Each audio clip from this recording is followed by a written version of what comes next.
Mark సువార్త 7వ అధ్యాయము 1వ వచనం నుండి 13వ వచనం వరకు. Mark chapter 7 versus 1 through 13. యెరూషలేము నుండి వచ్చిన పరిసయ్యులను శాస్త్రుల్లో కొందరును ఆయన యొద్దకు కూడి వచ్చి, ఆయన శిష్యులలో కొందరు అపవిత్రమైన చేతులతో అనగా కడుగని చేతులతో భోజనము చేయుట చూచిరి. పరిసయ్యులను యూదులందరూ పెద్దల పారంపర్యాచారమును బట్టి చేతులు కడుక్కుంటేనే గాని భోజనము చెయ్యరు. మరియు వారు సంత నుండి వచ్చినప్పుడు నీళ్లు చల్లుకుంటేనే గాని భోజనము చెయ్యరు. ఇదియుగాక గిన్నెలను, కొండలను, ఇత్తడి పాత్రలను నీళ్లలో కడుగుట మొదలగు అనేక ఆచారములను వారు అనుసరించేది వారు. అప్పుడు పరిసయ్యులను శాస్త్రులను, నీ శిష్యులందకు పెద్దల పారంపర్యాచారము చొప్పున నడుచుకొనక అపవిత్రమైన చేతులతో భోజనము చేయుదురని ఆయనను అడిగిరి. అందుకు ఆయన వారితో ఇలాగు చెప్పెను, ఈ ప్రజలు పెదవులతో నన్ను గనపరచుదురు గాని వారి హృదయము నాకు దూరముగా ఉన్నది. వారు మానవులు కల్పించిన పద్ధతులు దైవోపదేశములని బోధించుదురు, నన్ను వ్యర్థముగా ఆరాధించుదురు అని వ్రాయబడినట్టు వేషధారులైన మిమ్మును గూర్చి యెషయా ప్రవచించినది సరియే. మీరు దేవుని ఆజ్ఞను విడిచిపెట్టి మనుషుల పారంపర్యాచారమును గైకొనుచున్నారు.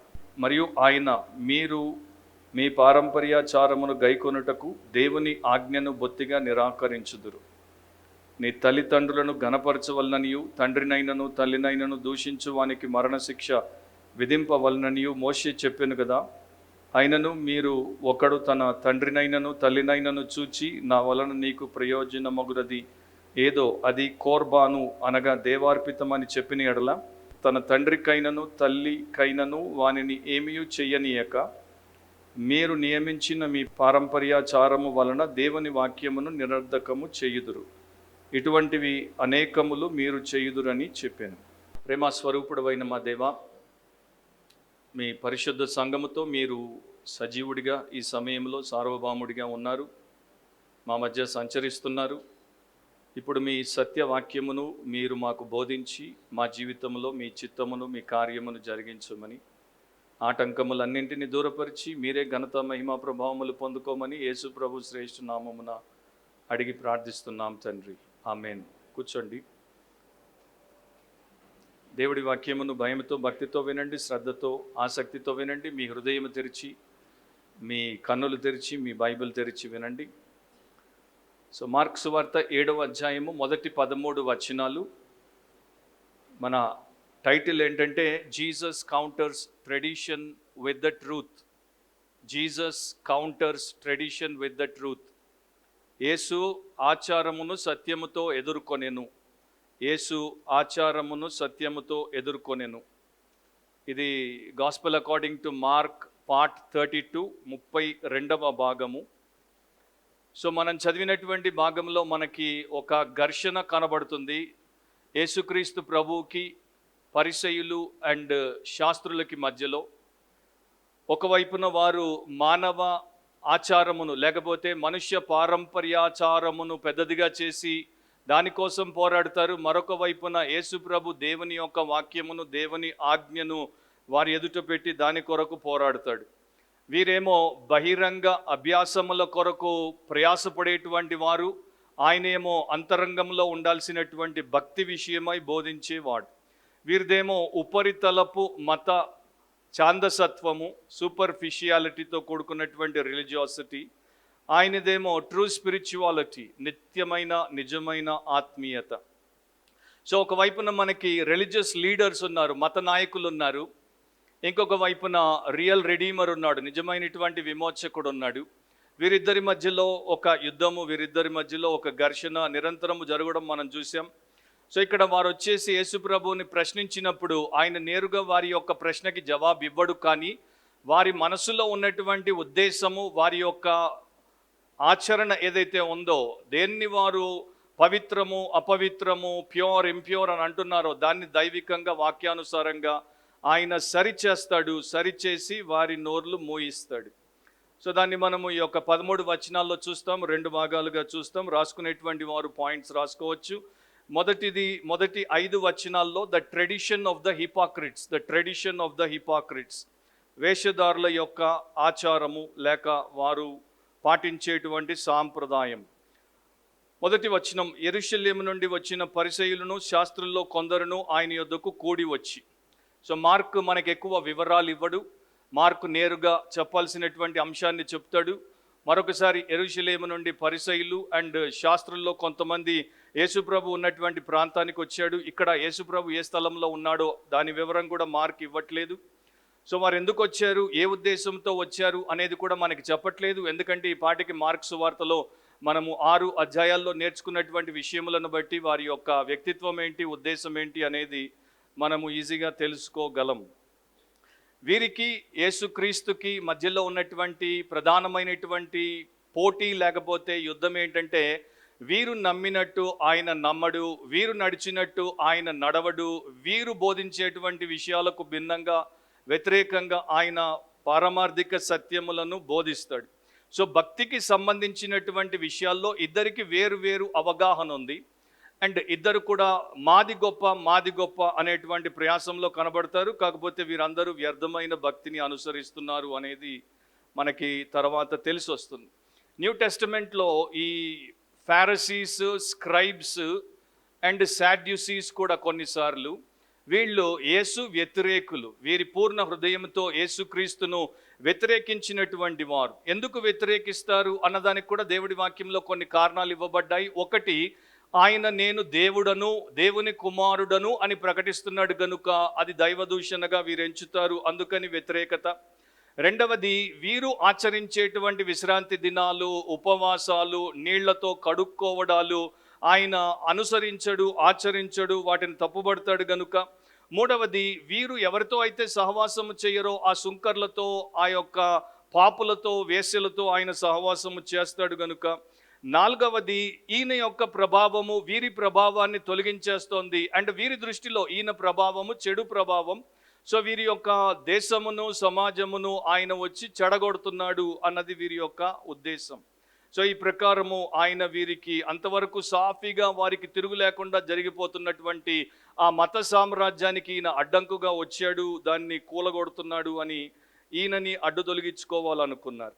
ఎన్నో విషయాల్లో కూడా బైబిల్లో వీరిద్దరి మధ్యలో ఉన్నటువంటి వ్యత్యాసాలు దేవుడు మనకు చూపిస్తాడు. యేసులో వినయం ఉంది, వీరిలో విస్తృతమైనటువంటి ఆడంబరము కనబడుతుంది. యేసు యథార్థవంతుడు, వీరేమో పచ్చి వేషధారులు. యేసుక్రీస్తులో కనికరం ఉంది, వీరేమో పక్కా క్రూరత్వమును చూపించేవారు. యేసు ఆయన ఇతరుల క్షేమం కొరకు త్యాగము చేసేటువంటి పరిచర్య చేశాడు, తద్వారా దేవుణ్ణి మహిమపరిచాడు. వీరేమో నిరంతరం మనుషులకు కనబడవలనని, ఘనత పొందాలని వీరు చేసేటువంటి పరిచర్యలు జరిగించారు. సో వీరి మధ్యలో ఇంకా వ్యత్యాసాలు న్యూ టెస్టిమెంట్లో మనం చూడొచ్చు. 2వ వచనంలో, ఆయన శిష్యులలో కొందరు అపవిత్రమైన చేతులతో అనగా కడుగని చేతులతో భోజనము చేయుట చూచిరి. సో ఈ పరిసయ్యులు, శాస్త్రులు అక్కడికి వచ్చిన తర్వాత వారు ఏం చూశారంటే, వారు చాలా జాగ్రత్తగా కనిపెట్టేటువంటి వారు. వీరు వేగుల వారి వంటి వారు, స్పైస్ లాంటి వారు. సో చాలా కేర్ఫుల్గా వాచ్ చేస్తారు. సో యేసును గమనించారు, యేసు శిష్యులను గమనించారు. అండ్ యేసు శిష్యులలో వారికి ఒక తప్పు కనబడింది. వీరు పొరపాట్లను పట్టుకునేటువంటి దాంట్లో ప్రావీణ్యత గడించినటువంటి వారు. ఎదుటి మనిషిలో ఉన్నటువంటి ఏ విషయమైనా వీరికి తప్పుగా కనబడితే విమర్శించేటువంటి వారు. సో ఆ ప్రకారం వీరు రాగానే శిష్యులు చేతులు కడుక్కోకుండా భోజనము చేయుట వారు చూశారు. అది వారికి తప్పు. మరి అంతవరకు యేసుక్రీస్తు ప్రభు ద్వారా జరుగుతున్నటువంటి పరిచర్యను వీరు చూడలేదు. అనేకులు స్వస్థత పొందుతున్నారు, అనేకులకు దేవుడి వలన సహాయము లభిస్తోంది, దాన్ని వీరు పట్టించుకోలేదు. ఎంతోమంది విమోచింపబడుతున్నారు, 1000 మందికి ఆహారం వడ్డించబడింది, దాన్ని వీరు పట్టించుకోలేదు. కాకపోతే వీరు దేన్ని చూశారంటే, శిష్యులు చేతులు కడుక్కోకుండా ఆహారమును భుజించారు. గ్రీక్లో రొట్టెను తిన్నారు అని ఉంటుంది. అంతకుముందు 6వ అధ్యాయంలో మనం చూసాము, శిష్యులు 1000 మందికి యేసుప్రభు ఇచ్చినటువంటి రొట్టెను పంచారు. సో అదే రొట్టెను తిన్నారో, గంపెల్లో ఎత్తుకొచ్చినటువంటి రొట్టెలు కూర్చొని తింటుంటే చూశారో, లేకపోతే మరో పని చేస్తుంటే చూశారో మనకి తెలియదు. అయితే వీరు దేవుడి ధర్మశాస్త్రంలో, దేవుడు మోషే ద్వారా వీరికి ఇచ్చినటువంటి రిటర్న్ లాలో ఎక్కడా లేనటువంటి దానికి ప్రాధాన్యతనిచ్చేసి, వీరి యొక్క ర్యాబైల ద్వారా వచ్చినటువంటి ఓరల్ ట్రెడిషన్, మౌఖిక సాంప్రదాయాన్ని పెద్దదిగా చేసి దాని విషయంలో వీరు తప్పిపోయారని తప్పుపడుతున్నారు. అండ్ ఈ యొక్క చేతులు కాళ్ళు కడుక్కోవడం ఈ సాంప్రదాయము మిష్నా అనేటువంటి వారు రాసుకున్నటువంటి గ్రంథంలో 65 పేజీల్లో మనకి కనబడుతుంది. ఈ మత ఛాందస్సుల గురించి భక్తుడు ఈ స్టాన్లీ జోన్స్ ఇట్లా రాశాడు. ఆయన్ని కోట్ చేస్తున్నాను. వారు ఎంతో దూరం నుండి యెరూషలేము నుండి ఆయన్ని కలుసుకోవడానికి వచ్చారు. కానీ వారు చెడు ఉద్దేశాలతో తప్పు పట్టడానికి వచ్చారు. వారు అక్కడికి వచ్చిన తర్వాత చూసింది కేవలము కడుగబడని చేతులతో భోజనము చేయడం. వారు చూడండి ఏంటి అంటే యేసు ప్రభు ద్వారా లోకం ఎరుగనటువంటి గొప్ప విమోచన కార్యమును దేవుడు ప్రారంభించాడు. వారు గ్రహించింది ఏంటంటే చేతులు కడుక్కోలేదు అని బాధపడుతున్నారు. కానీ ఆయన వచ్చి మనిషి యొక్క మనస్సులను, మనిషి యొక్క హృదయములను, మనిషి యొక్క దేహములను, జీవితములను కడుగుతున్నాడు అనేది వీరు చూడలేకపోయారు. వీరివి పెద్ద కళ్ళు, కానీ వీరి యొక్క దృష్టి చాలా సంకుచితమైనది. వీరు దేవుడి యొక్క ఘనమైన విషయాలు చూడలేక వీరి ఆచార సంబంధమైనటువంటి ఆ చిన్న విషయాలనే చూస్తూ ఉన్నారు. అండ్ వీరిని చరిత్ర మర్చిపోదు. వీరు చెడు దృష్టి కలిగినటువంటి వారు, వీరు వెనకబడిపోతారు. వీరేమో విమర్శించారు, ఆయనేమో విమోచించాడు. వీరేమో తప్పుబట్టారు, ఆయనేమో శిష్యులను తయారు చేశాడు. సో ఆ ప్రకారము వారి మధ్యలో ఉన్నటువంటి వ్యత్యాసాలను గురించి స్టాన్లీ జోన్స్ రాశాడు. End of quote. సో వీరు నిజంగా వారు చేతులు కడుక్కోకుండా భోజనం చేశారు, హైజీన్ పాటించలేదు, అంటే వారు శుభ్రతను పాటించలేదు, అట్లా చేతులు కడుక్కోకుండా తింటే దానికి ఉన్నటువంటి బ్యాక్టీరియా ద్వారా వారికి రోగం వస్తుంది అని వీరి ఉద్దేశం కాదు.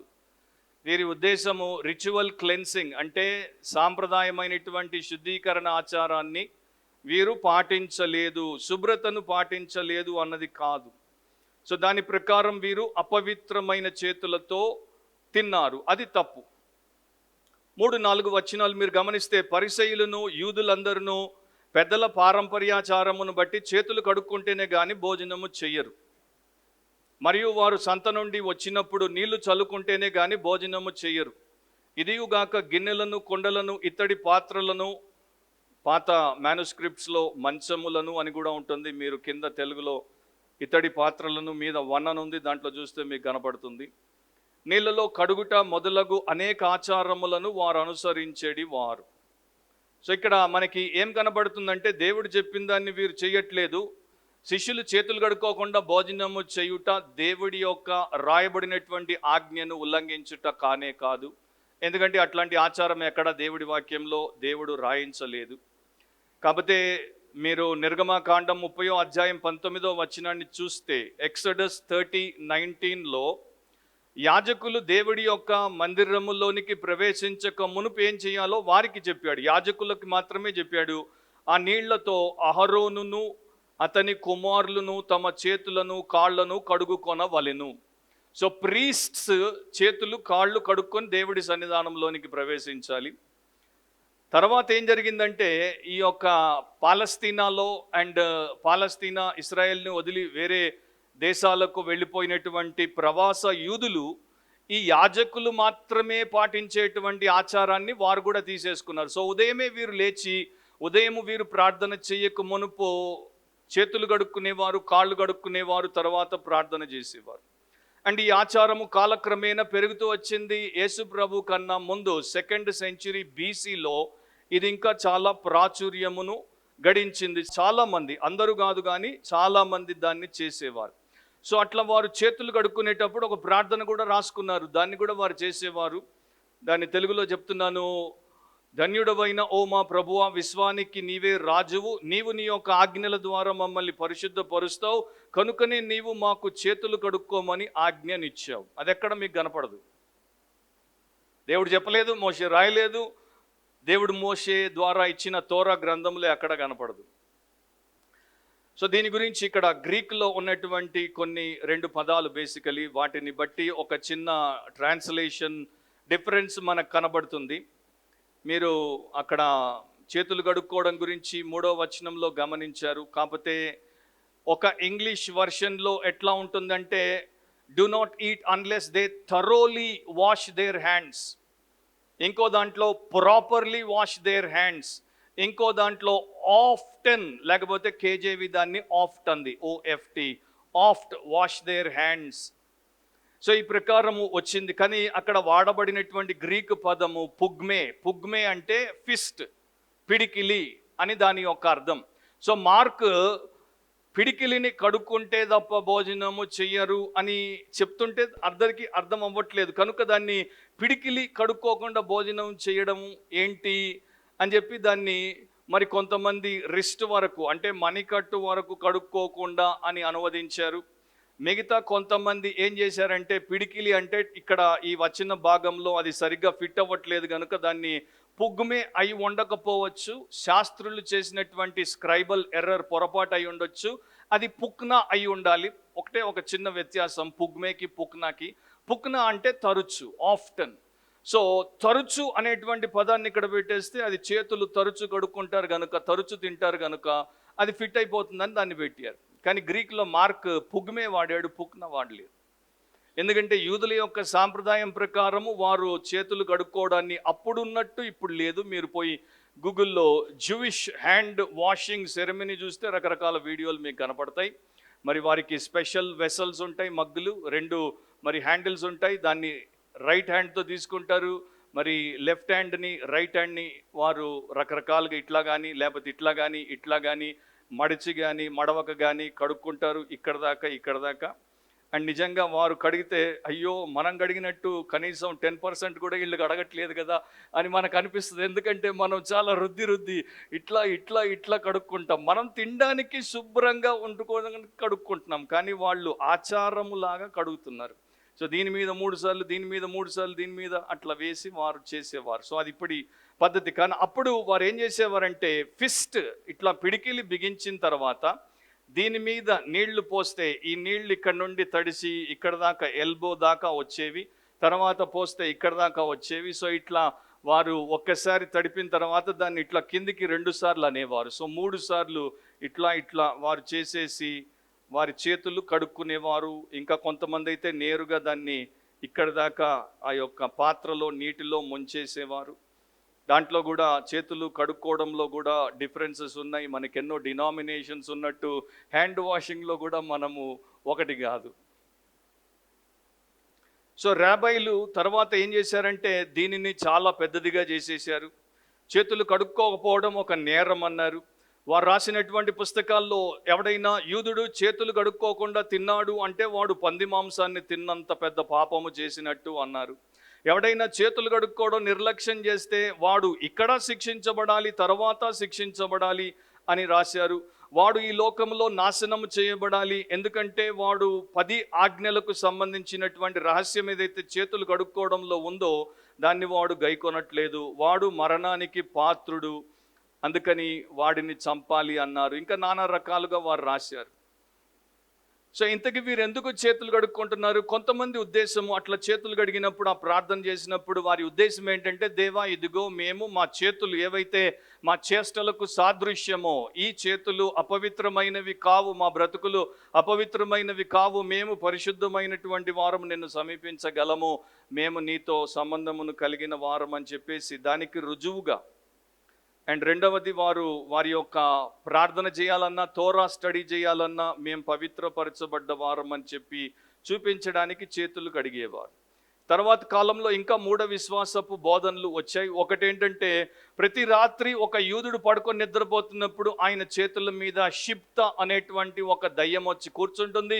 ఉదయం లేవగానే చేతులు కడుక్కోకుండా చేతిని నోటి దగ్గరికి తీసుకుని వస్తే ఆ చేతి మీద ఉన్న దయ్యం నోట్లో నుండి లోపలికి పోతుంది, అది వాడికి దుర్దశ పట్టిస్తుంది. అది ఒక సూపర్ఫిషియల్ లేకపోతే సూపర్స్టిషియస్ టీచింగ్.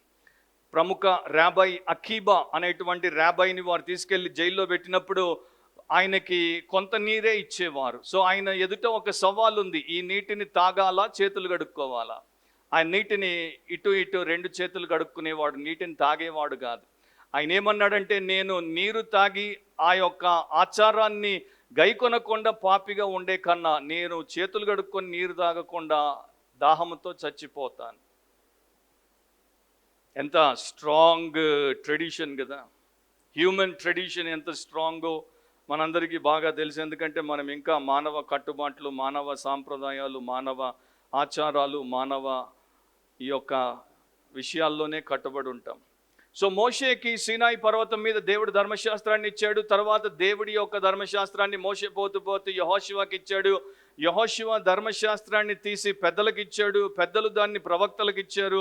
ప్రవక్తలందరూ వెళ్ళిపోయే సమయానికి ఇక పెద్ద మత వ్యవస్థలో గ్రేట్ సినగాగ్ అనేది యూదులకి తయారైపోయింది. దాన్ని నడిపించేటువంటి పెద్దలకు, నాయకులకు వారు అప్పగించేసి పోయారు. సో ఈ గ్రేట్ సినగాగ్లో ఉన్నటువంటి ఎల్డర్స్ వారు 3 నియమాలు పెట్టారు. ఒకటి, మీరు తీర్చేటువంటి ప్రతి తీర్పులో ఉద్దేశపూర్వకంగా ఉండండి. రెండవది, అనేకులను శిష్యులుగా చేయండి. మూడవది, దేవుని ధర్మశాస్త్రము చుట్టూ ఒక కంచె వేయండి. అంటే దేవుడి ధర్మశాస్త్రముతో ఎవరు కూడా ఏ తప్పిదము చేయకుండా, దాన్ని ఎలా పడితే అలా వారు వాడుకోకుండా దాని చుట్టూ కంచె వేయండి. So Jewish historian Josephus tradition of the elders గురించి ఇట్లా రాశాడు. ఆయన ఏమంటాడంటే, పరిసయ్యులు దీనిని చాలా ప్రాముఖ్యమైనటువంటి విషయంగా తీసుకున్నారు. తరతరాలుగా వస్తున్నటువంటి ఈ ఆచారాన్ని వారు ఇంకా బహుళ ప్రాచుర్యంలోనికి తీసుకుని వచ్చారు. సో వారు ఎప్పుడు కూడా ఇది దేవుడి వాక్యం ప్రకారము రాయబడిందా అని చూడరు, కానీ రాబైల ద్వారా వచ్చింది వారికి చాలా ముఖ్యమైపోయింది. సో ఒక వర్గము పరిసయ్యులు, ఇంకొక వర్గము సద్దుకైలు. సద్దుకైలు కేవలము రాయబడిన దాన్నే తీసుకునేవారు, వారు దీన్ని పాటించేవారు కాదు. కానీ పరిసయ్యులు దీన్ని పాటించేవారు. సద్దుకైలకు సమాజంలో ఉన్నటువంటి కొంతమంది ధనికులు సపోర్ట్ చేసేవారు. అయితే పరిసయ్యులను సమాజంలో ఉన్నటువంటి సామాన్యులందరూ కూడా సపోర్ట్ చేసేవారు. పౌలు కూడా ఒక పరిసయ్యుడే, రక్షణ పొందక మునుపు. గలతీ 1:14 ఆయన కూడా ఇట్లా రాశాడు, నా పితరుల పారంపర్యాచారమందు విశేషాసక్తి గలవాడనై. సో అపోస్తలుడైనటువంటి పౌలు కూడా వీరిలాగే అట్లాగే ఉండేవాడు. ఆయన కూడా అట్లాగే చేతులు కడుక్కునేవాడు. సో ఈ పాటికి మీకు అర్థమై ఉంటుంది, మీరు జాగ్రత్తగా గమనించి ఉంటే ఆ ప్యాసేజ్లో ఎన్నిసార్లు పెద్దల పారంపర్యాచారము అనేటువంటి పదాలు కనబడ్డాయో. 3వ వచనంలో ఉంది, 5వ వచనంలో ఉంది, 8వ వచనంలో ఉంది, తెలుగులో 9వ వచనంలో కూడా అనువాదాన్ని బట్టి ఉంది, 13వ వచనంలో ఉంది. ఇంగ్లీష్లో అయితే 3, 5, 8, 13లో మనకు కనపడుతుంది. ట్రెడిషన్ ఆఫ్ ది ఎల్డర్స్, పెద్దల పారంపర్యాచారం. బేసికలీ అది ట్రెడిషన్ అన్నమాట, ఆచారం. సో వీరికి ఆజ్ఞ కన్నా ఆచారం ముఖ్యం. ఈ రోజుల్లో కూడా ప్రపంచవ్యాప్తంగా మనం చూస్తే చాలామందికి బైబిల్లో దేవుడిచ్చినటువంటి నిత్యమైనటువంటి పరిశుద్ధ లేఖనం కన్నా, ఆజ్ఞ కన్నా, శాసనం కన్నా, మనుష్య పద్ధతుల ద్వారా, వారి ముందున్నటువంటి పెద్దల ద్వారా వారికి ఇవ్వబడినటువంటి ఆచారాలే ముఖ్యం. అది మనకి తెలుసు. సంవత్సరం అంతా సంఘానికి రారు, 40 రోజులు పోతారు ప్రతిరోజు. దేవుడు మరి సమాజముగా కూడుకొనుట మానవద్దు అని చెప్పాడు, దాన్ని పట్టించుకోరు. కానీ పెద్దలు పెట్టేశారు, లెంట్ అనేది 40 రోజులు మీరు పాటిస్తే మీకు మేలని 40 రోజులు వస్తారు. సంవత్సరం అంతా ఒకరినొకరు పీక్కు తింటారు, 40 రోజులు నీసు తినరు. సో దాన్ని ఆ ప్రకారం వారు ట్రెడిషన్ని స్క్రిప్చర్ కన్నా ఎక్కువ చేశారు. సో దాంట్లో ఇంకా ఎన్నో ఆచారాలు ఉన్నాయని కూడా ఆయన రాశాడు. దాంతో వారు సంత నుండి వచ్చినప్పుడు నీళ్లు చల్లుకుంటారు. దాంతోపాటు వారు గిన్నెలు, కుండలు, ఇత్తడి పాత్రలు, మంచాలు అన్నిటిని కూడా నీళ్లతో కడుగుతారు. నీళ్ళకి యాక్చువల్గా కడుగుట అనేది మీరు 2 అనేది చూస్తే ఇత్తడి పాత్రల బాప్తిస్మములు అని ఉంది. సో వాటిని ముంచి వాటికి బ్యాప్టిజం ఇస్తారు. ఎందుకంటే వీరు సంతకెళ్ళారు, సంతలో వీరు ఎవరిని తాకారో, వాడు అన్యుడో సమరయుడో, వాడు అపవిత్ర స్థితిలో ఉన్నాడో వీరికి తెలియదు కనుక వీరికి అపవిత్రత వచ్చేసింది. దాంతోపాటు అక్కడ ఉన్న అపవిత్రమైన వస్తువులను వీరు తాకడము, దానివల్ల అపవిత్రత వచ్చేసింది కనుక వీరి ఇంటికి రాగానే వీరు చేతులు కడుక్కుంటారు, వీరి పాత్రలు అన్నీ కూడా వీరు కడిగేస్తారు. ఆ టైంలో మంచాలు కూడా నీటిలో ముంచి కడుక్కునేవారు. బైబిల్లో దేవుడు ఏం చెప్పాడు? లేవియా కాండం 11వ అధ్యాయం 31, 32 ఏ సందర్భంలో మీరు మీ పాత్రలు కడగొచ్చు, ఏవి కడగొచ్చు అనేది అక్కడ రాయబడి ఉంది. లెవిటికస్ 11:31, 32 లేవియా కాండం 11వ అధ్యాయం 31, 32. ప్రాకు వాటిలో ఇవి మీకు అపవిత్రములు, ప్రాకే పురుగులు లేక ప్రాకే జీవులు. ఇవి చచ్చిన తర్వాత వీటిని ముట్టిన ప్రతివాడు సాయంకాలం వరకు అపవిత్రుడగును. వాటిలో చచ్చిన దాని కలేబరము దేని మీద పడునో అది అపవిత్రమగును. అది చెక్క పాత్రయే గాని, బట్టయే గాని, చర్మమే గాని, సంచియే గాని, పనిచేయు ఉపకరణము ఏదియు గాని అయిన ఎడల దానిని నీళ్లలో వేయవలెను.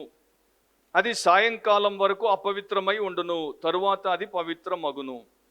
సో దీన్ని వీరు సంతకెళ్ళి రావడానికి కూడా ఉపయోగించేసుకున్నారు. అందుకనే ట్రెడిషన్ నుండి బయటపడడం అనేది అంత సామాన్యమైన విషయం కాదు. ప్రపంచంలో చాలామంది రోగులు ఆస్పిరిన్ అనేటువంటి ట్యాబ్లెట్ వాడతారు. ఆస్పిరిన్ బేయర్ కార్పొరేషన్ వారు దాన్ని మరి తయారు చేసేవారు. 1914లో ఆస్పిరిన్ బాటిల్ తయారైనప్పుడు దాంట్లో వారు దూది ఉండలు పెట్టేవారు. ఎందుకంటే ఆ యొక్క బాటిల్లో ఉన్నటువంటి ట్యాబ్లెట్స్ రవాణాలో, ట్రాన్స్పోర్టేషన్లో పగిలిపోకుండా, చూర్ణం అయిపోకుండా దూది పెట్టి దాన్ని పెట్టేవారు. తర్వాత వారికి చెప్పారు రీసెర్చర్స్, దీంట్లో దూది ఎందుకు పనికిరాదు, అవసరం లేదు అని. కానీ మనుషులకు అలవాటైపోయింది, అదొక సాంప్రదాయం అయిపోయింది. దాన్ని కొంటే వారు దాన్ని చూసి అప్పుడు మురిసిపోతారు, అది లేకపోతే బాధపడతారేమో అని బేయర్ కార్పొరేషన్ యొక్క వైస్ ప్రెసిడెంట్ క్రిస్ ఆలన్ ఇట్లా ఒక స్టేట్మెంట్లో చెప్పాడు, ఇది అవసరం లేదని మాకు తెలుసు, కానీ ఇది ఒక ఆచారం అయిపోయింది, తీసేస్తే ఇతరులు బాధపడతారేమో అని అట్లాగే పెడుతున్నాం. సో అది చాలామందికి ఎట్లాంటి స్థితిని కల్పించిందంటే, మనకి చర్చ్లో కూడా లాంగ్ స్టాండింగ్ ట్రెడిషన్స్ కొన్ని ఉన్నాయి. ఎప్పటి నుండో వస్తున్నటువంటి కొన్ని ఉపయోగము లేనటువంటి ఆచారాలు. బైబిల్లో ఇప్పుడు నా సబ్జెక్ట్ కాదు, పౌలు రాస్తాడు, మేము మీకు ఇచ్చినటువంటి ట్రెడిషన్స్ అంటాడు ఆయన. సో అవి వాక్యానుసారమైనటువంటి సాంప్రదాయాలు, అవి మంచివి.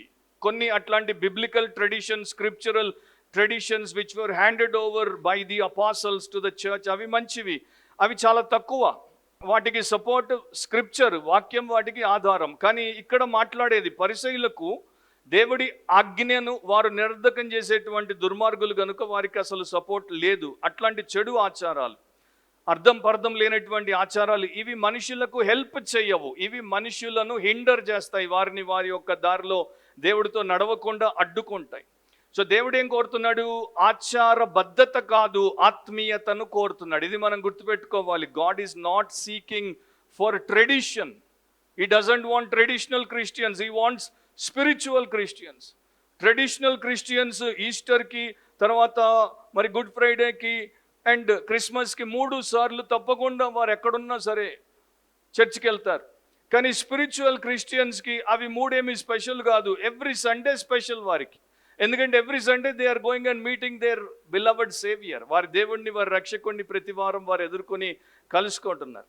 సో మనందరం కూడా క్రిస్టియన్ బిలీవర్స్గా వేసుకోవాల్సిన ప్రశ్న ఏంటంటే, are you a text driven Christian, are you a tradition driven Christian? నీవు ఆచారం చేత నడిపించబడుతున్నటువంటి క్రైస్తవుడివా, లేకపోతే లేఖన భాగముతో నడిపించబడుతున్న క్రైస్తవుడివా?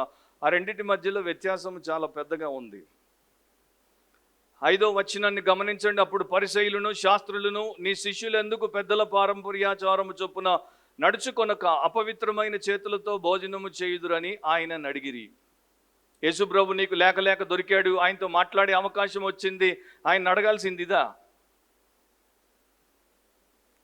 సో ఇక్కడేమో మార్కెట్లా రాశాడు, మీరు మత్తయిలో 15వ అధ్యాయంలో మొదటి 9 వచనాల్లో ఇదే విషయం రాయబడింది. ఆయన కొంచెం వేరుగా రాస్తాడు. మత్తయి సువార్త 15వ అధ్యాయంలో 2వ వచనమును గమనించండి. నీ శిష్యులు చేతులు కడుక్కొనకుండా భోజనము చేయుచున్నారే, వారెందు నిమిత్తము పెద్దల పారంపర్యాచారమును అతిక్రమించుచున్నారని అడిగిరి. సో మత్తయి ఏమో పెద్దల పారంపర్యాచారమును అతిక్రమిస్తున్నారు అన్నాడు, మార్క్ ఏమో పెద్దల పారంపర్యాచారము ప్రకారము నడుచుకోవట్లేదు అన్నాడు. సో అతిక్రమించుట, నడుచుకొనుట 2 వ్యత్యాసం ఉన్నటువంటి పదాలు. ఒకటేమో అవుట్ రైట్ డిజొబీడియన్స్, వాయిలేషన్, ఇంకోటేమో not walking according to the tradition of the elders. So వీరు శిష్యుల బహానా, అంటే శిష్యుల మీద పెట్టి యేసుని తప్పు పట్టడానికి వచ్చారు. నువ్వు చేస్తే వారు చేయరా, అది వారి లాజిక్. రాబాయ్ చేస్తే శిష్యులందరూ చేస్తారు కదా, అట్లా చేయాలని నీకు తెలిస్తే వారికి కూడా తెలిసేది కదా, అంటే నువ్వు వారికి నేర్పలేదు కదా. సో వీరికి ఏదో రకంగా యేసు ప్రభువుని కౌంటర్ చేయడము, ఆయన మీద అటాక్ చేయడము అలవాటు. మార్కులో మనము ఈ పాటికి కొన్ని సందర్భాల్లో గమనించాం. రెండింటిని నేను మీకు జ్ఞాపకం చేస్తాను. ఒకటి 2వ అధ్యాయం 18వ వచనంలో మరి ఉపవాసము యోహాను శిష్యులు, పరిసయ్యుల శిష్యులు చేస్తారు కానీ నీ శిష్యులు చేయరని తప్పుపట్టారు. 2వ అధ్యాయం 24వ వచనంలో విశ్రాంతి దినాన్న చేయకూడదు, వారు ఎట్లా చేస్తున్నారు, వారు అంటే నీ శిష్యులు మరి పంట చేలల్లో పడి వెన్నులు తుంచుకొని తింటున్నారు. సో ఎంతసేపు నీ శిష్యులు నువ్వు ఇదే వారి యొక్క అలిగేషన్ అన్నమాట. సో వీరు తప్పుబట్టింది ఏంటి? మతానికి సంబంధించిన ఒక ఆచారం, భక్తికి సంబంధించిన విశ్వాసం కాదు. నీ శిష్యులు దేవుణ్ణి నమ్మట్లేదు అని ఎప్పుడూ అనరు. నీ శిష్యులు ప్రార్థన చేయడంలో వెనకబడ్డారు అని అనరు. నీ శిష్యులు నీ పట్ల మరి నువ్వు చెప్పింది చేయడంలో కూడా ఆలస్యము చేశారు అని అనలేరు. కానీ వీరికి ఇక్కడ పెద్దల పారంపర్యాచారమును అతిక్రమించారు, దాని ప్రకారం నడుచుకోలేదు. సో ఈ పెద్దల పారంపర్యాచారం గురించి యూదులకి దేవుడు మోషే ద్వారా తోరా ఇచ్చాడు. తోరా తర్వాత యూదుల రాబైలు ఏం చేశారంటే మొదట వీటన్నిటిని సమీకరించి మిష్నాని ఇచ్చారు. దాని తర్వాత దాని యొక్క ఇంటర్ప్రిటేషన్ గెమారాలో ఇచ్చారు. దాని తర్వాత దాని యొక్క ఫైనల్ ఇంటర్ప్రిటేషన్ తాల్ముడ్లో ఇచ్చారు. దాని తర్వాత యేసుప్రభు తర్వాత తాల్ముద్ ఇప్పుడు మిద్రాష్ రూపంలోకి వచ్చింది. మరి దాంట్లో ఇంకా ఎన్నో ఉన్నాయి. సో బేసికలీ ఏమైపోయిందంటే తోరా అనే దాని మీద మరి ఇవన్నీ కూడా వచ్చేసి దాన్ని కనబడకుండా చేసేసాయి. అండ్ ఈ రోజున ప్రపంచవ్యాప్తంగా క్రైస్తవ సంఘాల్లో క్రైస్తవ సేవకులుగా పిలువబడేటువంటి వారిలో కూడా ఎక్కువ మంది బిబ్లికల్ ఇంటర్ప్రిటేషన్ ఎక్సిజిసిస్తో ప్రీచింగ్ వదిలేసి ఎవడికి దోచింది వాడు ఏది పడితే అది ఉన్నది లేనిది అంతా కలిపేసి మనుషులను మోసపుచ్చేటువంటి వారిగా అయిపోయారు. మనుషులు కూడా దాని గురించి పెద్దగా బాధపడట్లేదు. సెకండ్ పాయింట్ రాసుకోండి, the truth for the hypocrites. The truth for the hypocrites, వేషధారులకి సత్యము చెప్పబడింది. 6వ వచనం నుండి 13వ వచనం వరకు. నేను 6-7 వచనాలు చదువుతున్నాను. అందుకైన వారితో ఇలాగ చెప్పాను, ఈ ప్రజలు పెదవులతో నన్ను గనపరచుదురు కానీ వారి హృదయం నాకు దూరముగా ఉన్నది. వారు మానవులు కల్పించిన పద్ధతులు దైవోపదేశములని బోధించుచు నన్ను వ్యర్థముగా ఆరాధించుదురు అని రాయబడినట్టు వేషధారులైన మిమ్మును గురించి యెషయా ప్రవచించినది సరియే. యేసుప్రభు మరలా డైరెక్ట్గా వారి యొక్క క్వశ్చన్కి ఆన్సర్ ఇవ్వడు. వారికి ఆన్సర్ బదులు కొటేషన్స్ ఇస్తాడు, 2 ఓల్డ్ టెస్టమెంట్ కొటేషన్స్. అండ్ ఈ యొక్క మార్క్ 7వ అధ్యాయము ఫుల్ ప్యాసేజ్ 1వ వచనం నుండి 23వ వచనం వరకు ఉంది. కాకపోతే ఈరోజు మనం 13 వరకే చూస్తున్నాం. సో ఆయన 2 రకాలుగా దానిని కౌంటర్ చేశాడు. అంటే వారికి ఎదురు చెప్పాడు, వారిని ఆయన అణిచివేశాడు. మొదటిది 6 నుండి 13లో మనుష్య ఆచారము కన్నా దేవుని ఆజ్ఞ గొప్పది అని నిరూపించాడు. తర్వాత 14వ వచనం నుండి 23వ వచనం నెక్స్ట్ సారి మనం దాన్ని వింటాం దేవుడి చిత్తమైతే. దాంట్లో బాహ్యపరమైనటువంటి శుద్ధి కన్నా అంతరంగపు శుద్ధి, హృదయ శుద్ధి గొప్పది అని నిరూపించాడు. సో ఇప్పుడైతే మనము 6-13 వరకే చూస్తాము. 2 ఓల్డ్ టెస్టిమెంట్ స్క్రిప్చర్ కొటేషన్స్ చెప్పాడు. యెషయా 29:13లో ఇట్లా ఉంది, ప్రభు ఇలాగూ సెలవిచ్చి ఉన్నాడు. యెషయా అంటే మీకు అందరికీ తెలుసు, ఐజయా కనుక ఇంగ్లీష్లో చెప్పట్లేదు. ఐజయా 29:13, ప్రభు ఇలాగూ సెలవిచ్చి ఉన్నాడు, ఈ ప్రజలు నోటి మాటతో నా యొద్దకు వచ్చుచున్నారు, పెదవులతో నన్ను గనపరుచుచున్నారు. గాని, ఎక్కడైతే గాని బట్టను ఉంటుందో దానికి ముందున్న దానికి విలువ ఉండదని తెలుసుకోండి. తమ హృదయమును నాకు దూరముగా చేసి ఉన్నారు, ఆర్ దూరము చేసుకొని ఉన్నారు. వారు నా ఎడల చూపు భయభక్తులు మానవుల విధులను బట్టి వారు నేర్చుకొనినవి. వారు నా ఎడల చూపు భయభక్తులు మానవుల విధులను బట్టి వారు నేర్చుకున్నవి. అంటే వారి భక్తి బిబ్లికల్ కాదు, సింపుల్గా చెప్తున్నాడు. వారి భక్తి బైబిల్ నుండి రాలేదు. వారి భక్తి మానవులు వారికి నేర్పించినటువంటి ట్రెడిషన్స్ నుండి, పద్ధతుల నుండి వారికి నేర్పించారు. మన చర్చికి కూడా ఒకప్పుడు ఒక యవనస్తురాలు వచ్చేది, టైంకి అరుదుగా వచ్చేది, లేటుగా వచ్చేది. ఎప్పుడు వచ్చినా సరే అటువైపు పోయినప్పుడు ఫస్ట్ బైబిల్ అక్కడ కుర్చీలో పెట్టి మోకరిల్లి 1-2-3 నిమిషాలు ప్రార్థన చేసి లేచి అప్పుడు మనతో కలిసేది. మోకరిల్లకుండా ఆమె చర్చ ఆరాధనలో పాల్గొందు. మనం నిలబడున్నా, మనం కూర్చున్నా, మనం ఏం చేస్తున్నా ఆమెకు అనవసరం. ఆమె అక్కడికి వస్తుంది, మోకరిల్లుతుంది. ఆమె ఆత్మీయత ఏమైనా ఉందా అంటే సున్నో. పాస్టర్ టీచర్ కదా, డిసైపుల్స్ స్టూడెంట్స్ కదా, వారికి మార్కులు ఇవ్వాల్సి వస్తే, స్పిరిచువాలిటీ అనే ఎగ్జామ్లో మార్కులు ఇవ్వాల్సి వస్తే 0 ఇవ్వాలి. కానీ మీరెవ్వరూ అట్లా వచ్చి బైబిల్ పెట్టి మోకరిల్లి, చెప్పులిప్పి మోకరిల్లి మరలా కూర్చోరు. మెట్లెక్కి వచ్చినప్పుడు ఆయాసం, మళ్ళా మోకరిల్లడం ఇంకో ఆయాసం. అవసరం లేదు అది. నేను ఎప్పుడో చెప్పాను, వెస్ట్మినిస్టర్ కన్ఫెషన్లో 16-17 సెంచరీస్లో వారు ఏం పెట్టారంటే, సంఘానికి ఎవరైనా 1 సెకండ్ ఆలస్యం వచ్చినా ఆరాధన ప్రారంభమైన తర్వాత మీరు రావడం ఆరాధనలో కలిసిపోవాలి, వ్యక్తిగత ప్రార్థన చేయకూడదు. మీరు కూర్చుని మీరు ముసుకేసుకొని ప్రార్థన చేయకూడదు, మీరు మీ ప్రార్థన చేయకూడదు. మీరు లేటుగా రావడం మీ యొక్క తప్పు. మీరు త్వరగా రండి, అప్పుడు అవన్నీ చేసుకోండి. ఆరాధన మొదలైన తర్వాత, సేవకుడు దాన్ని ప్రారంభించిన తర్వాత ఇక మీరు మీ సొంత కవిత్వం చేయకూడదు. ఇది క్రైస్తవ చరిత్రలో ప్రపంచమంతా మొన్నటిదాకా పాటించిన విషయం. కానీ ఇప్పుడు ఎవరు ఎలా పడితే అలా పోతారు. సో అందుకనే దేవుడు అంటున్నాడు, మానవ విధులు వాటిని బట్టి భయభక్తులు చూపిస్తారు. సరే, ఎక్సడస్ 20:12లో రెండవది ఆయన ఇచ్చిన కొటేషన్ ఏంటంటే, నీ దేవుడైన యెహోవా నీకు అనుగ్రహించు దేశంలో నీవు దీర్ఘాయుష్మంతుడు వగునట్లు నీ తండ్రిని నీ తల్లిని సన్మానించు. మత్తయి సువార్తలో దీని ప్యారలల్ ప్యాసేజ్లో నేను చెప్పాను 15లో, మత్తయి ఏమో దాన్ని మొదట ఈ తల్లిదండ్రి గురించి చెప్పి తర్వాత యెషయా కొటేషన్ పెడతాడు.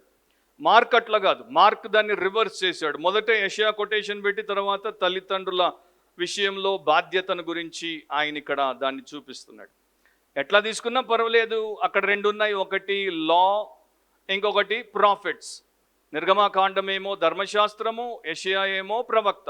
సో లా అండ్ ప్రాఫిట్స్, ధర్మశాస్త్రము ప్రవక్తలు బోధించేటువంటి విషయాలు. ఈ రెండింటికి యేసు ఇచ్చినటువంటి జవాబు ఒక్కటే. క్లుప్తంగా 4 ఛార్జెస్ ఆయన వారికి వ్యతిరేకంగా పెట్టాడు. అంటే వారి మీద 4 అభియోగాలు మోపాడు. మొదటిదేంటి, ఈ ప్రజలు పెదవులతో నన్ను గనపరచుదురు కానీ వారి హృదయము నాకు దూరముగా ఉన్నది.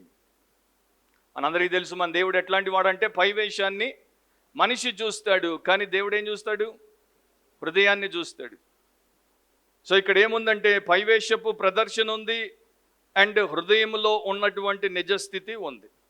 అందరూ మీరు పెద్దగా పెదవులతో పాడితే, గంభీరంగా పాడితే, కొన్ని కాంగ్రిగేషన్స్లో కొన్ని కాయర్స్లో ఎంత శ్రావ్యంగా పాడతారంటే ఇక మనము అక్కడ తరించి వచ్చేయచ్చు.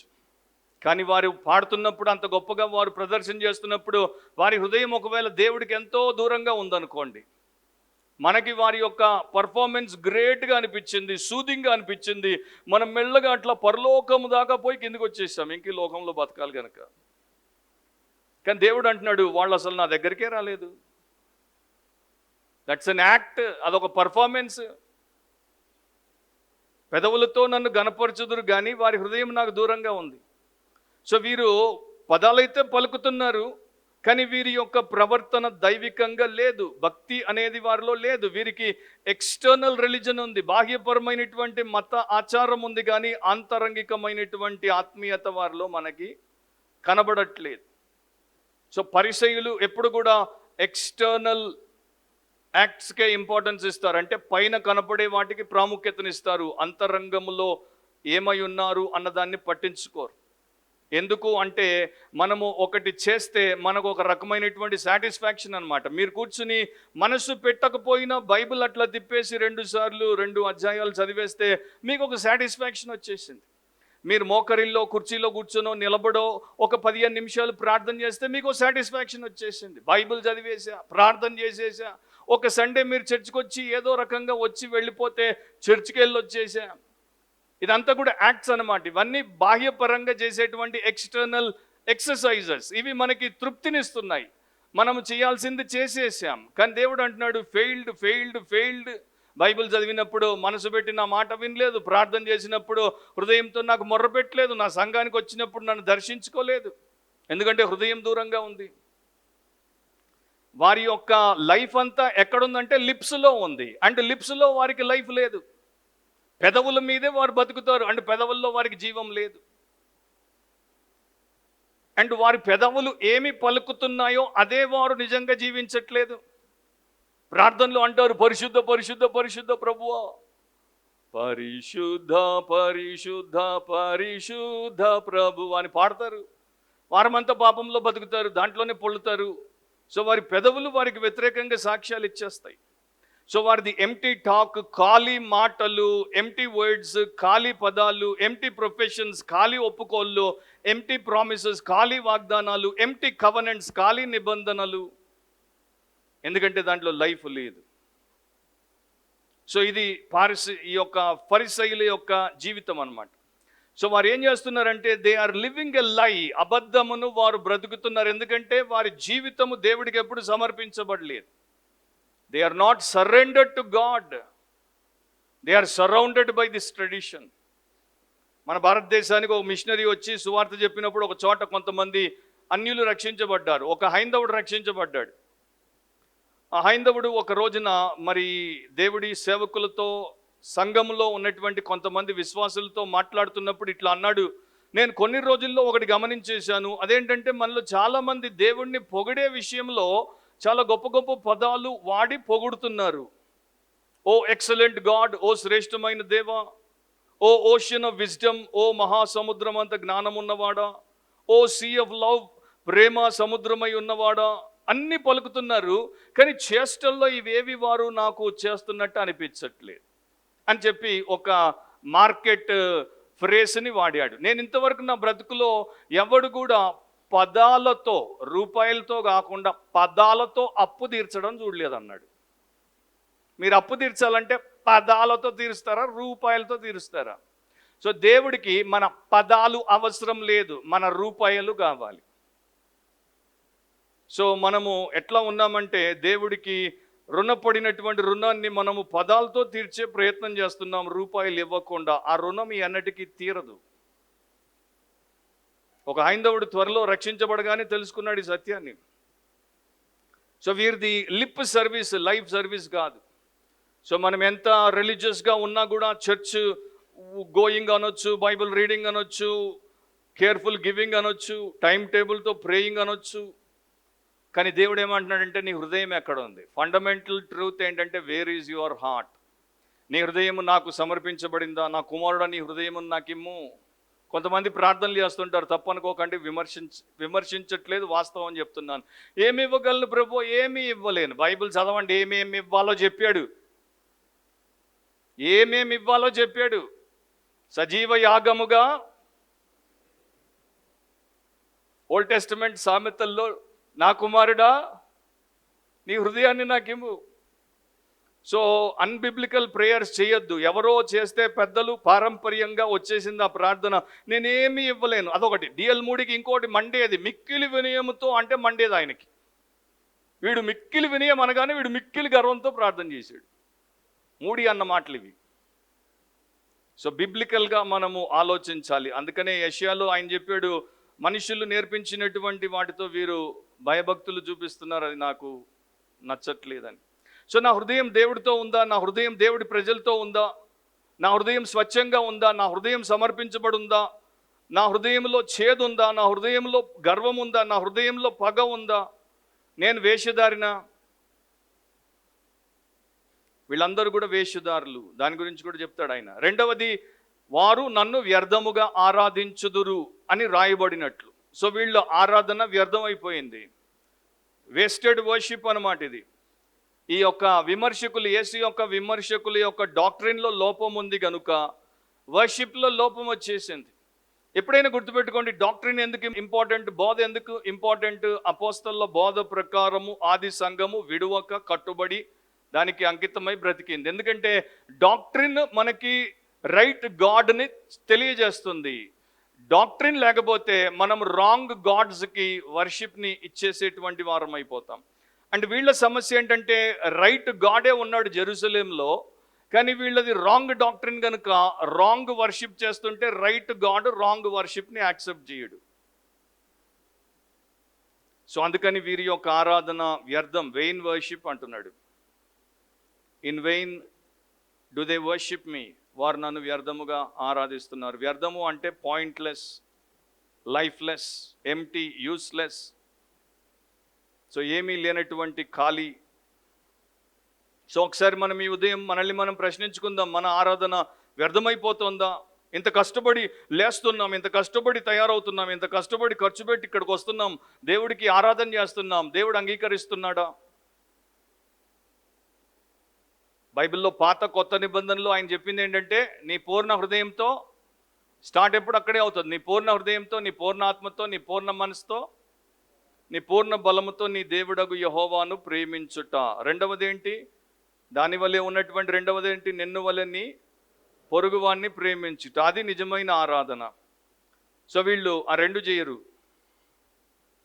ఆ రెండవది కూడా ఎట్లా చేయరు నేను సెకండ్ కొటేషన్లో చివరిలో మీకు చెప్తాను. వారి మీద ఆయన పెట్టిన 3వ ఛార్జ్ ఏంటి? మానవులు కల్పించిన పద్ధతులు దైవోపదేశములని బోధించచ్చు. సో మనుషులు ఇచ్చినటువంటి టీచింగ్స్, మనుషులు తెచ్చినటువంటి మూఢ విశ్వాసానికి సంబంధించినటువంటి ఆచారములను దేవుడి వాక్యం అని బోధిస్తున్నారు. ఇది పెద్ద పాపం. ఇది దేవుడి నోట్లో మానవుల మాటలు పెట్టి దేవుడు చెప్తున్నాడు. ఈ రోజుల్లో చాలా ఎక్కువ ఇది. పరిశుద్ధాత్మ చెప్పాడు, దేవుడు చెప్పాడు, దేవుడు దీంట్లో చెప్పాడు, మళ్ళీ స్పెషల్గా బయటకు వచ్చి నీకు కనపడి కల్లో నిన్ను నిద్రలేపి నీకు చెప్పాల్సిన పని లేదు, దీంట్లో చెప్పాడు. మనకి స్టూడెంట్స్గా మనం చదువుకున్నాం, మీరు ఏ సబ్జెక్ట్ చదివినా దాన్ని అందరినీ ఆథర్స్ టెక్స్ట్ బుక్లు రాసి ఇచ్చారు. ఇప్పుడు ఎన్సీఈఆర్టీ మీద పెద్ద వివాదం. వారు చరిత్రను, భారతీయ పాఠ్యపుస్తకములను ఒకరి ఎజెండా ప్రకారం మార్చేస్తున్నారు. Which is a fact, which is unfortunate. మన పిల్లలకి వారు అబద్ధం చెప్తున్నారు. కాకపోతే ఒక ఆథర్కి ఆ యొక్క కాంట్రాక్ట్ ఇస్తే ఆథర్ టెక్స్ట్ బుక్ రాస్తాడు. ఆ టెక్స్ట్ బుక్ అందరికీ, స్కూల్స్కి, మరి ఎడ్యుకేషనల్ ఇన్స్టిట్యూషన్స్కి గవర్నమెంట్ పంపిస్తుంది. అందరూ దాన్నే చదువుతారు. ఆ టెక్స్ట్ బుక్ వచ్చింది. మీలో ఎవరైనా, ఎంతమంది స్టూడెంట్స్ ఉన్నారు, టెక్స్ట్ బుక్ చదివారు? ఎప్పుడైనా మీరు ఆథర్ ముఖమైనా చూసారా? కనీసం మీ మ్యాథ్స్ టెక్స్ట్ బుక్ రాసినటువంటి గ్రంథకర్త ముఖాన్ని ఎప్పుడైనా చూసారా? ఆయనకి ఎప్పుడైనా ఫోన్ చేసి నాకు టెక్స్ట్ బుక్లో మీరు చెప్పింది అర్థం అవ్వట్లేదు, మీరు నాకు డైరెక్ట్గా ఫోన్లో చెప్పండి అన్నారు ఎప్పుడైనా? ఎంత అవివేకులు మన క్రైస్తవ విశ్వాసులు. దేవుడు నాకు కనపడి చెప్తే, దేవుడు నాకు కల్లో కనపడితే, దూతను పంపితే, స్వరం వినపడితే,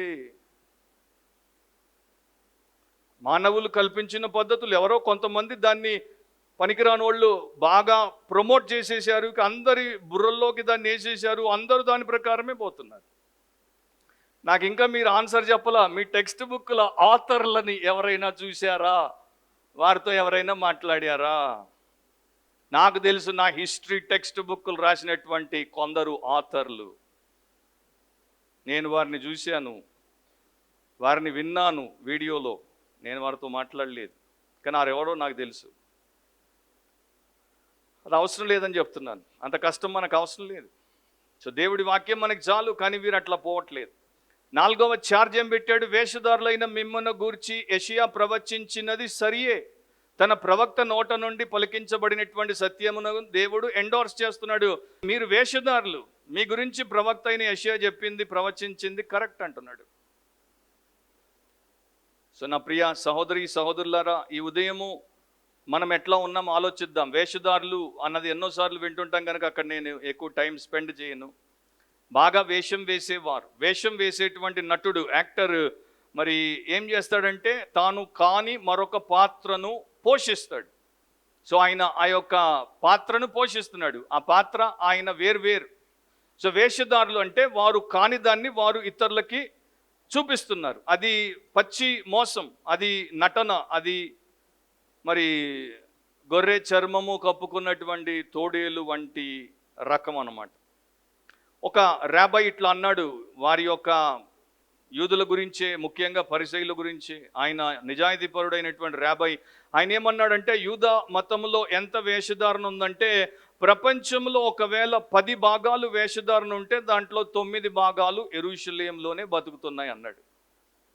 9 parts of hypocrisy lives in Jerusalem, 1 part is living outside in the world. మనం దాన్ని మన చర్చికి అప్లై చేసుకుంటే 9 భాగాల వేషధారణలు క్రైస్తవ సంఘంలో ఉంటాయి. ఒక్క వేషధారణ బయట ప్రపంచంలో ఉంది అని చెప్పచ్చు. సో దేవుడేమో ఆత్మ ఆరాధనని కోరుతున్నాడు, వీరేమో దేహపు ఆరాధనని ఇస్తామంటారు. దేవుడేమో హృదయం కావాలంటున్నాడు, వీరేమో చేతుల్ని ఇస్తామంటున్నారు. దేవుడేమో నిన్ను నీవు సమర్పించుకోమంటే వీరు బ్యానర్లు పెడతారు, లేకపోతే పాటలు పాడతారు, ఐ సరెండర్ ఆల్ అని. చరిత్రలో ఒక ఆయన ఉన్నాడు, ఇవాన్ ద టెర్రిబుల్ అని. ఆయన ఒక గనుడు. ఆయన ఒక మొనాస్ట్రీ కట్టించాడు. ప్రతిరోజు ఉదయం 3 గంటలకు లేస్తాడు. ఇప్పుడు కొత్తగా వచ్చింది 3 గంటల ట్రెండ్, ఎప్పటి నుండో ఉంది. ఇప్పుడు యూట్యూబ్లో చూసి నన్ను అడుగుతుంటారు, లండన్ నుండి ఒక ఆయన ఫోన్ చేసి 3 గంటల లేచి ప్రార్థన చేయాలా, నీ ఇష్టం అన్నా. సో ఇవాన్ ద టెర్రిబుల్ 3 గంటలకు లేచి ఆ మొనాస్ట్రీలో ఆయనే గంట కొట్టి ఇతర సన్యాసులను, రోమన్ క్యాథలిక్ సన్యాసులను అక్కడికి పిలిపించి వారు 3 గంటల నుండి ఉదయము 9 గంటల వరకు 6 గంటల సేపు అక్కడ వారు భక్తి చేసేవారు. ఆ సర్వీసులు జరిగినప్పుడు వారు మరి ప్రార్థనలు చేసేవారు, చాంటింగ్ చేసేవారు, తర్వాత సాష్టాంగ పడేవారు. కొన్నిసార్లు ఈయన ఎంత గట్టిగా తన నుదిటిని నేల కొత్తేసేవాడంటే లేచిన తర్వాత ఆ నేల మీద ఉన్న మరకలన్నీ నుదిటి మీద కనపడేవి. కానీ సేమ్ ఇవాన్ ద టెర్రిబుల్ మధ్య మధ్యలో తన యొక్క భూగర్భంలో ఉన్నటువంటి చెరసాలకు పోయి తన చేత చిత్రహింసలు పాలవుతున్నటువంటి ఖైదీలను చూసినప్పుడు సంతోషించి బయటకు వచ్చేవాడంట. ఆయన ఖైదీలను అట్లా చిత్రహింసలు పాలు చేసి చూసి సంతోషించి బయటకు వస్తున్నప్పుడు ఆయన ముఖం మెరిసిపోయేదంట. రాసిన ఆయనకు అర్థం అవ్వట్లేదు నిజమైనటువంటి ఇవాన్ ఎవడో. మొనాస్ట్రీలో 6 గంటలు ముఖం మీద పడి నుదుట గీతలు వేసుకునేటువంటి భక్తిపరుడా, లేకపోతే ఇట్లా అనవసరంగా భూగర్భ చెరసాలల్లో మనుషులను చిత్రహింసలు పాలు చేసి సాడిస్టిక్ ఆనందాన్ని పొందేవాడా? సో క్రిస్టియానిటీలో ఇది చాలా కనపడుతుంది మనకి. మీరు ఆలోచిస్తే మీకు తెలుస్తుంది. నాకు టైం లేదు కనుక వెళ్ళిపోతున్నాను ముందుకి. 8-9 వచనాల్లో మీరు దేవుని ఆజ్ఞను విడిచిపెట్టి మనుషుల పారంపర్యాచారమును గైకొనుచున్నారు. వెరీ సింపుల్గా క్లియర్గా చెప్పేశాడు ప్రభు. అది మనకు నేను ఎక్స్ప్లెయిన్ చేయాల్సిన అవసరం లేదు. మీరు దేవుని ఆజ్ఞను విడిచిపెట్టారు, మనుషుల పారంపర్యాచారమును గైకొనుచున్నారు, మరియు ఆయన మీరు మీ పారంపర్యాచారమును గైకొనుటకు దేవుని ఆజ్ఞను బొత్తిగా నిరాకరించుదురు. సో మొదట విడిచిపెట్టారు, ఇప్పుడేమో రిజెక్ట్ చేస్తున్నారు, నిరాకరించేశారు. పరిసయ్యులు, శాస్త్రులు నిత్యము దీంతోనే పనిచేస్తారు. దాన్నే వారు నిరాకరించారు, దాన్నే వారు వదిలేశారు. మనం కూడా ఎన్నోసార్లు ఈ బైబిల్స్ పట్టుకొని తిరుగుతుంటాం. దీని మీద మనకి అసలు ఏమాత్రము భక్తి, లేకపోతే దీని పట్ల మనకి నిష్ట, దీని పట్ల మన కమిట్మెంట్ ఏమీ మనకి ఉండవు. ఒకప్పుడు హీబ్రూస్ చాలా కాలం క్రితం తోరా రాసే టైంలో వారు తోరా రాసిన తర్వాత వారికి బలంగా ప్రేరేపణ వచ్చేదంట. దేవుడి వాక్యాన్ని వారు చూసినప్పుడు, ధ్యానించినప్పుడు, దాన్ని ఆ యొక్క స్క్రైబ్స్ కాపీ చేసినప్పుడు వారికి బలంగా ప్రేరేపణ వచ్చినప్పుడు పక్కన ఇంకో కాగితం మీద దీని మీద వారికి వచ్చిన తలంపులను రాద్దాం అనుకునేవారంట. ఈ లేఖనం ఇట్లా బోధిస్తోంది, దేవుడు ఇట్లా సెలవిస్తున్నాడు, కానీ మళ్ళీ ఎందుకులే అని ఊరుకున్నారంట. ఎందుకంటే వారికి అనిపించిందంట ఒక కాలం వస్తుంది, అప్పుడు ఆ మనుషులు ఎంత మూర్ఖులుగా ఉంటారంటే ఈ దేవుడి వాక్యమును వదిలేసి నేను రాసిన దాన్ని వాడు గైకొంటాడు, నేను అట్లాంటి తప్పు వారి కోసం చేసి దారి తప్పించనని రాయడం మానేసేవారంట. ఇప్పుడు చూడండి పబ్లికేషన్లు ఎంతమంది ఎన్ని పుస్తకాలు రాసి పారేస్తున్నారు. ఆ పుస్తకాలని మనుషులు చదివేసి అసలు పుస్తకాన్ని వదిలేశారు. దాని ప్రకారమే మనకి తర్వాత తాల్ముద్ అనేది వచ్చింది. తాల్ముద్ వచ్చిన తర్వాత తోరా కన్నా గ్రేట్ అన్నారు దాన్ని.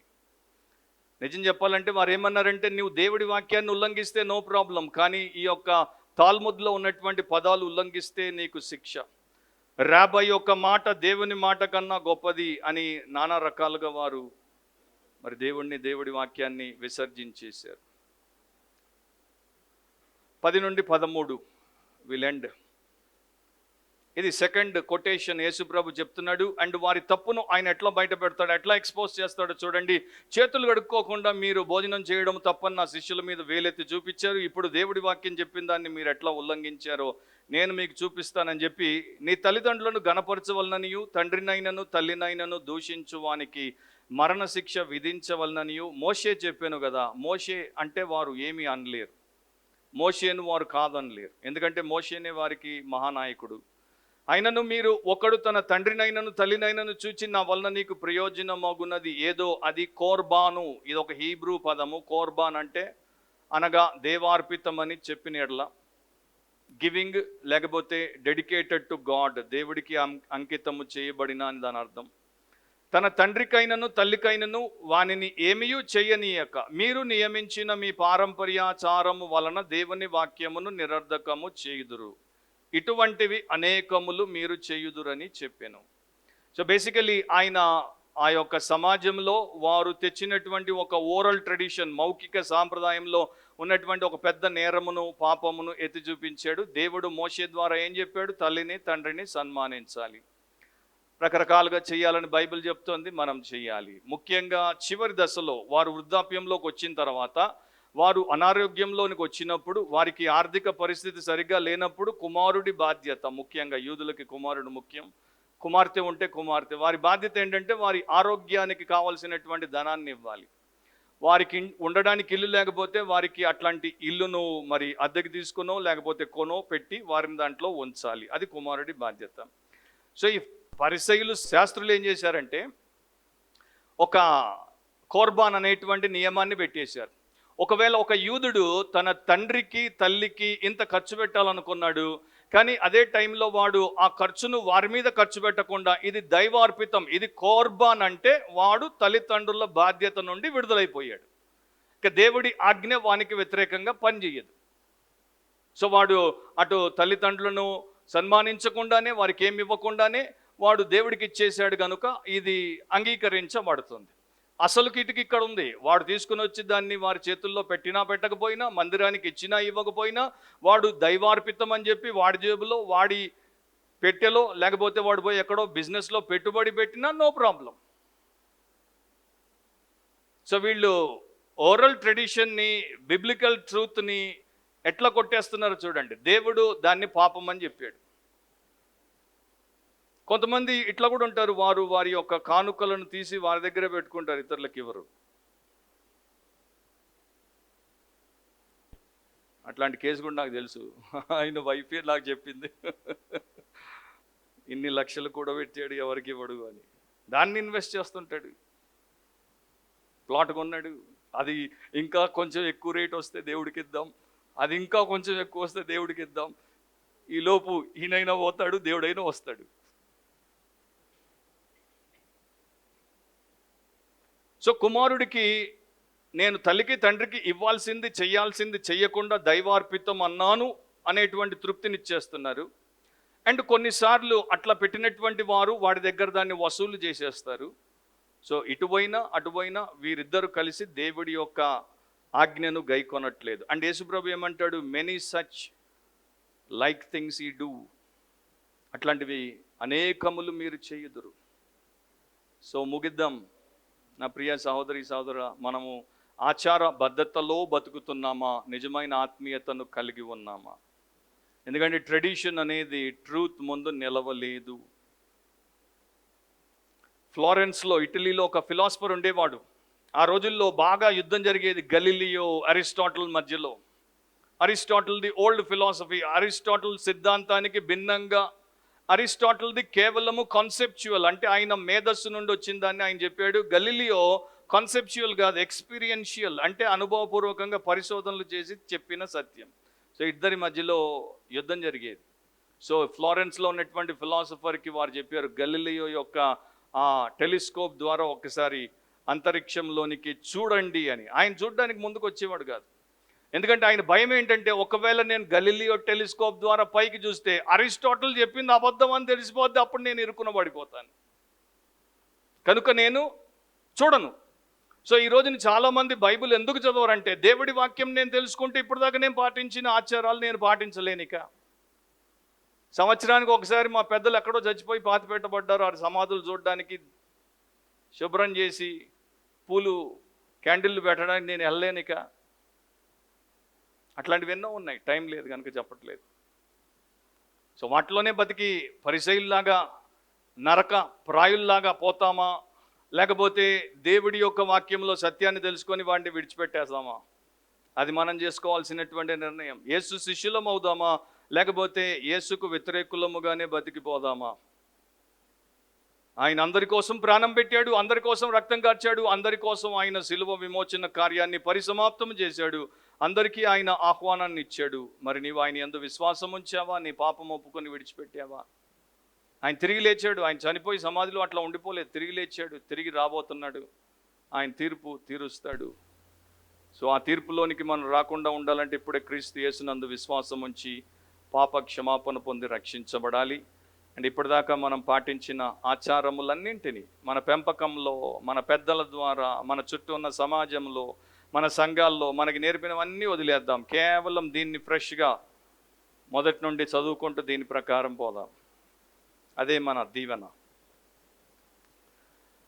పరిశుద్ధుడవు సార్వభౌముడవైన మా దేవా, నీ వాక్యమును మేము గ్రహించుటకు, దాన్ని మేము పఠించుటకు, దాన్ని మేము అంగీకరించుటకు, దాన్ని విశ్వసించి విధేయత చూపుటకు మాకు సహాయం చేయండి. గడిచిన కాలమంతా మేము అట్లా లేనందుకు మమ్మల్ని క్షమించండి. యేసు రక్తంలో కడిగి పవిత్రపరచండి. ఆత్మచేత మమ్మల్ని ప్రేరేపించండి. మేమెప్పుడు మీ వారముగా ఉండుటకు మాకు సహాయము చేయండి. లోకమంతా ఒకవైపు పోయినా మేము మీ వైపే ఉండుటకు మమ్మల్ని బలపరచమని యేసు పవిత్ర నామమును అడిగి ప్రార్థిస్తున్నాం తండ్రి. ఆమేన్.